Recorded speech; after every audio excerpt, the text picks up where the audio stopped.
morning mga lods, kumusta mo? This is Carding Motovlog. For this video mo, adto ko sa akong agency kay magkuha ko sa uniform para sa akong pag-duty.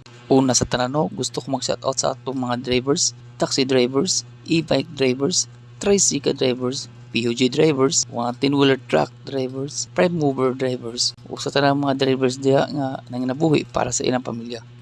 Amping lang kanunay mga lods sa atong pagbiyahe. Una to na mag-ampo daan bago magbiyahe. Dito ba sa init sa mga loads ug naata sa kalsada. Usa pa makakos og traffic, malangay pa ta sa atong trabaho. Una to mga loads nga naay pamilya nga nagpaabot sa tuwa. Friendly reminders lang ni mga loads no. Ug naamoy nasugatan ang drivers nga init og ayaw na yung tubaye. Kung kinsa manggali ang nakasala ninyo, ikaw ba or siya, o mga yun lang tagdispensa para makalikay sa samok. Usa pa makaperwisyo patasdan ug naatay mga personal nga problema sa atong panimulay, di lang nato dadon sa atong pagdrive kay usa pa makakos man na siya glalis unya makatiming po kag driver nga initug-o mo nang ubang mga driver sa daan magstrambagay magpinisikalay na usahay gani magbinunotay na. Ang resulta makakos og traffic, makaperwisyo sa mga motorista, ang uban naliit na sa trabaho. Sayang kayong oras. Mo gid unta na ang atong likayan. Kay mao magud akong obserbahan gud nga anong naay road rage. Labi na sa mga drivers nga nakainom no. Please lang, ayaw lang yung biyahe. For example, nag-inom mo gabi So, pwede rag ugma mo biyahe or mga ugmas hapon, ugmas udto basta naka-relax na mo.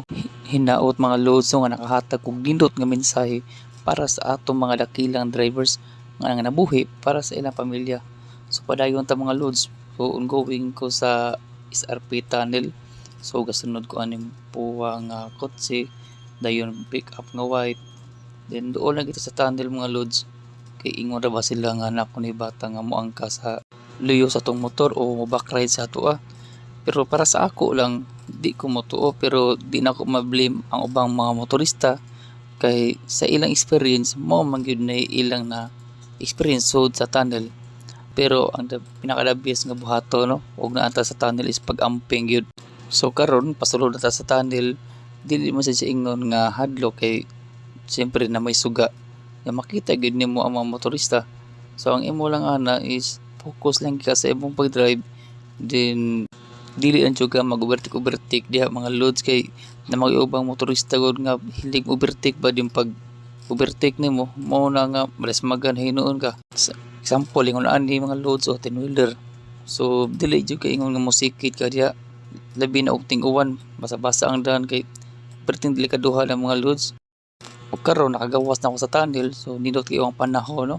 Mapadong na ko sa seaside din mga loads. Makita na tong Silix para Cordoba. Gikan sa SRP, muli ko diri para sa Tiwing. Seaside na. Thank you for watching mga loads. Jotin ako. Salamat.